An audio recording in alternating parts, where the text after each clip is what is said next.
Pray forgive me. I was delayed. It's fine, Urianger. We're all here now. Let's get down to business then, shall we?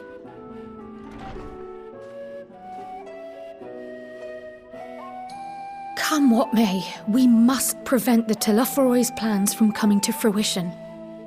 At present, I see two paths for gathering the information which may aid us in achieving that goal. The first involves an investigation into the change which has come over Sharlayan, not to mention the recent inscrutable behavior of the Forum. As most of you know, the 99 members of the Forum are elected from the general populace. This alone guarantees a plethora of opinion with regards to foreign policy. The bibliotheques, for example, are a group of conservatives which would have Sharlayan focus on recording history, while remaining entirely uninvolved in the making of it. And at the other extreme, we have advocates for proactive diplomacy and direct intervention. My grandfather Galef was one such member, as was Archon Louisois.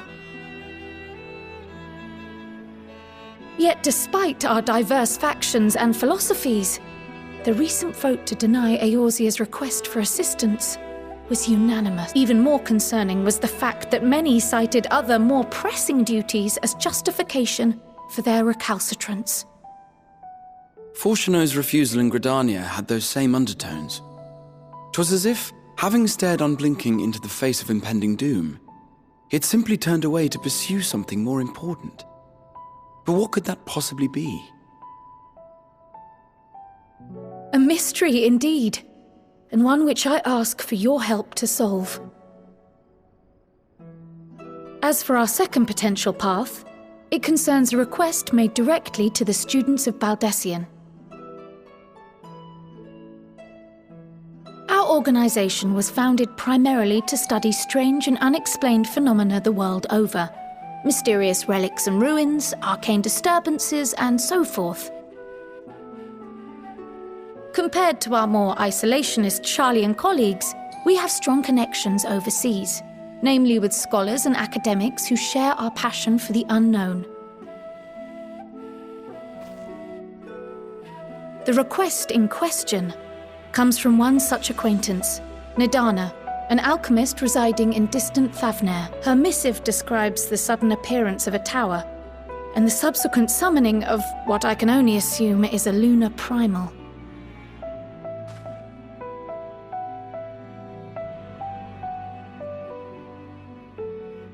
In response to this threat, the satrap of Radzat-Han, the individual who governs the city-state, has instructed the alchemists to find a means to deal with the spire. The artisans of that land are heirs to an ancient tradition, one rather unlike that of their Uldan counterparts. It is possible, nay, probable, that they have gleaned truths unattainable by Eorzea or her Far Eastern allies. They do, in fact, appear to have a strategy in mind, though it will require further research. To that end, they have requested an introduction to a capable warrior shielded by the blessing of light. Assuming we divide our forces to pursue both of Kral's lines of inquiry, then having you join the group heading to Thavnair would seem the obvious choice. But the investigation in Sharlayan is of vital importance as well. Equal, I think, to the Thavnairian one, given that the fate of the world may hinge on the results of both. Yes, it is quite the quandary. Though it is a great imposition and an altogether too common one, our efforts would be more likely to succeed were you to lead the charge on both fronts.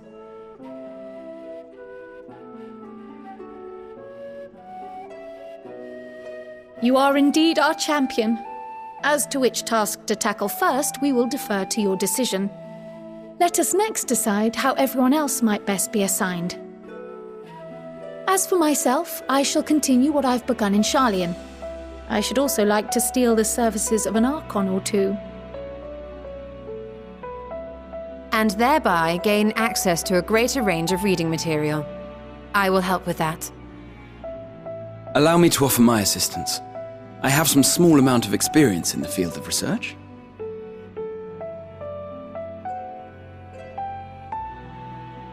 Alize and I would also like to help, if you...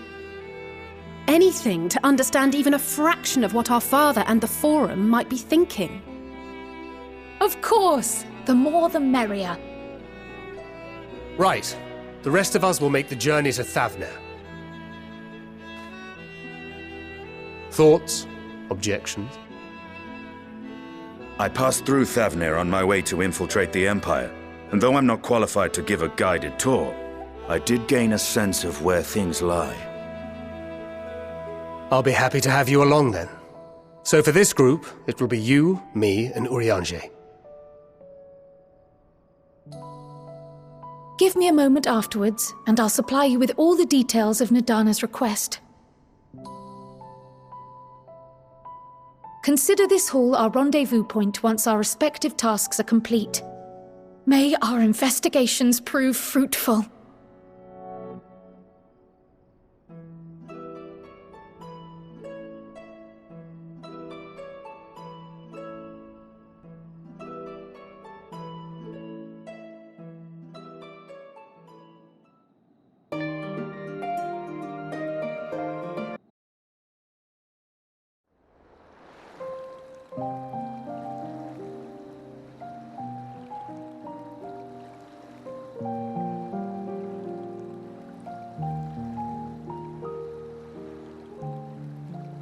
When our father disowned us, I couldn't believe what I was hearing. It wasn't until much later that his words began to sink in, that I began to feel the weight of what it meant.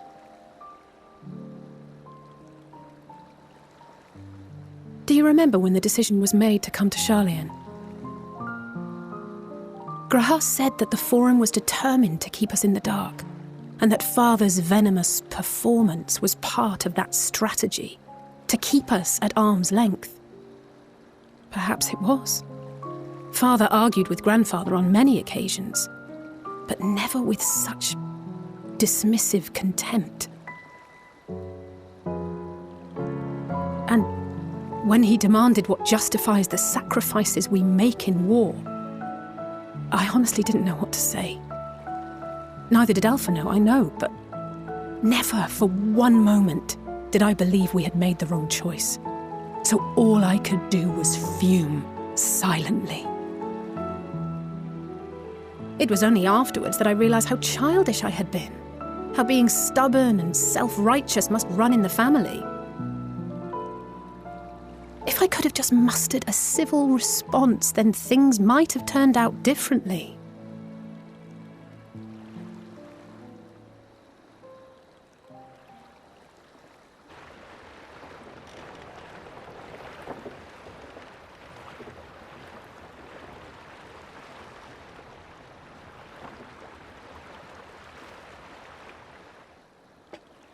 They must be ferrying goods to Labyrinthos.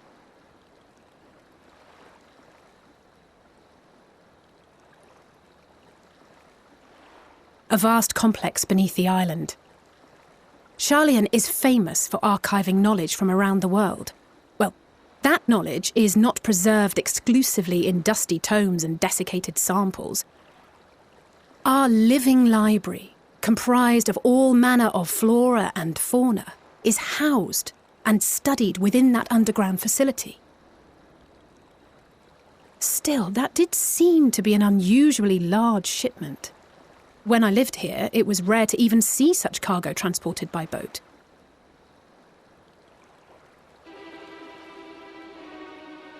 Wait, didn't you hear something in the last stand about the gleaners coming and going more than usual? Well, I think they're the ones we saw manning those boats. And gleaners answer to the Forum. If the appearance of the Telophoroi prompted this sudden burst of activity, then Labyrinthos may hold a clue as to what the Forum is planning.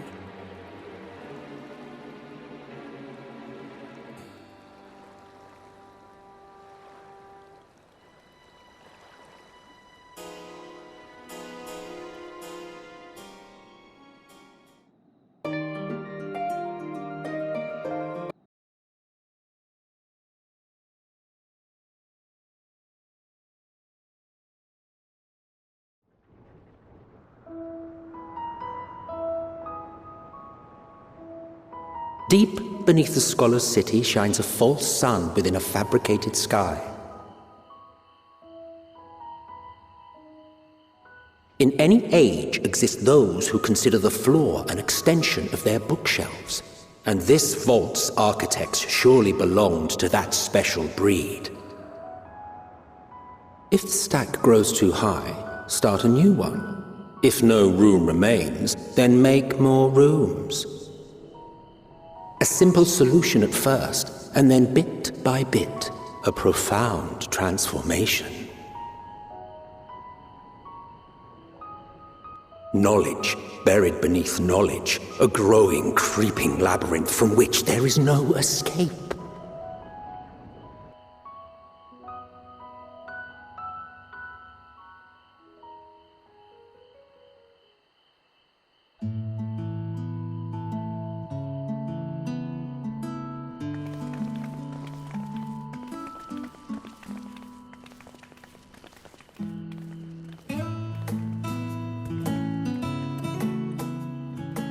Not what you expected. I must admit, the artifice is very convincing, but I assure you that we are beneath Sharlayan itself. The breeze you feel, the flowing waters you hear, all created by the hand of man. The island is volcanic, you see, and once upon a time this great hollow must have been a reservoir for magma. It was discovered some 400 years ago, at which point it was repurposed as a storage facility for scrolls and samples and such. Renovations have continued, with nigh on no interruption to this day, with the lower levels still undergoing expansion. Aren't those people gleaners?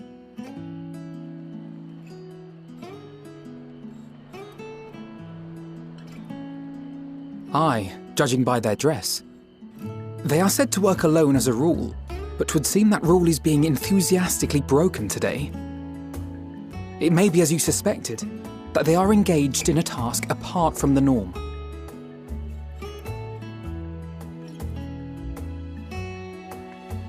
Let's spread out and get some answers then.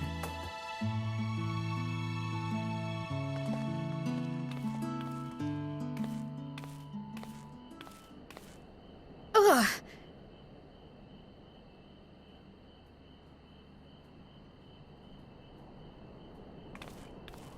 Did you call to me just now?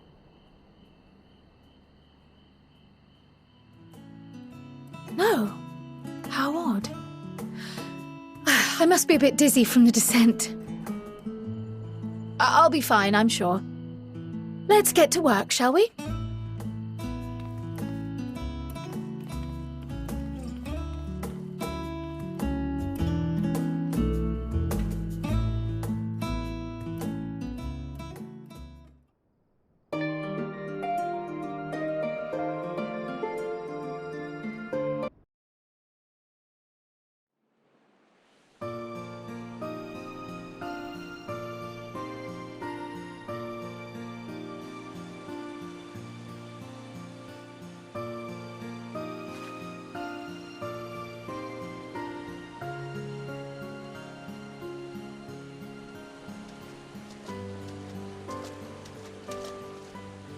Fair shot. Nicely done. Let me truss this one up and I'll make my way over to you.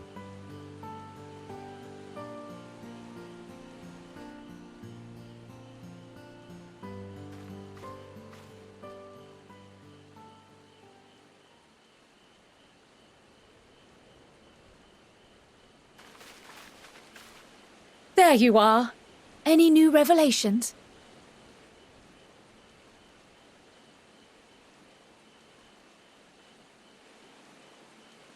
So you met with that gleaner again, this time to capture a hornbill.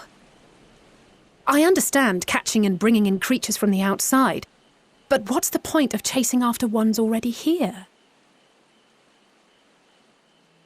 Oh, it's a simple thing, really. Occasionally, we remove specimens no longer needed for study, or those we've had difficulty raising. But we can't simply turn them loose. Safely returning such creatures to their native habitats is another facet of a cleaner's duties. But not in this case, I'm afraid. I've been asked to bring the bird below.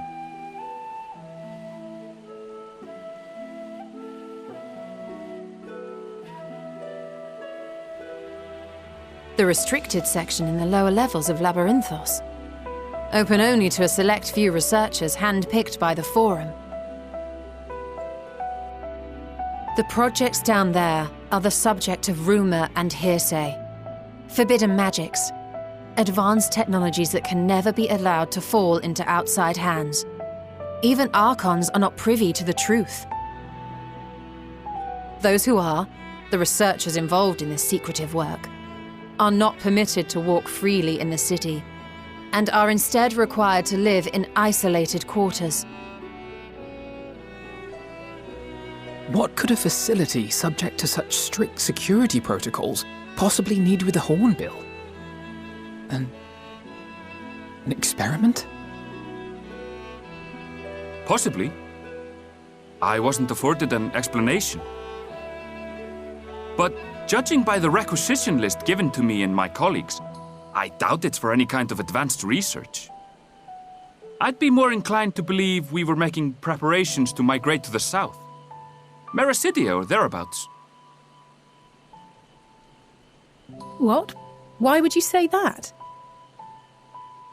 Much of the flora and fauna we were asked to procure could serve as reliable sources of sustenance. They're comparatively hardy species, too, able to endure harsh climates. And among them are specimens known to be effective in improving soil quality and purifying water. When you put it that way, migration does sound like a reasonable assumption. That's all it is, though. An assumption. Through our tasks, we gleaners glimpse only bits and pieces of the Forum's plans. Our prime concern is that our requisitions, be they living or otherwise, are properly preserved for the knowledge of future generations. Now, I really must be going. I regret that I cannot reward you as you deserve.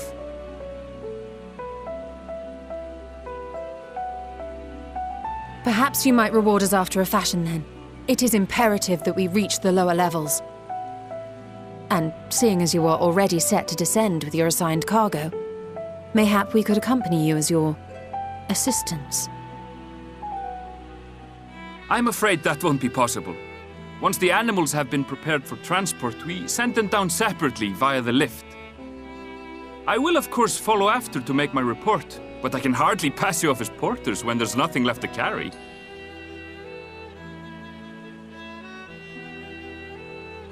Indeed. Pray forget I said anything.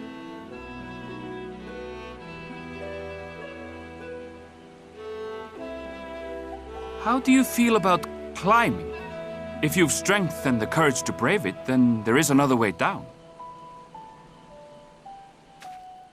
This path leads to the 33rd facet, a mine shaft excavated during one of our expansions of Labyrinthos.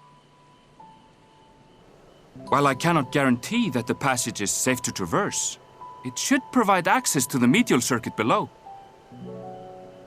I never even knew such a place existed. Thank you. This is the perfect solution. You're quite welcome, but consider yourselves warned. If the going proves too treacherous, you do well to turn back. I bid you good day.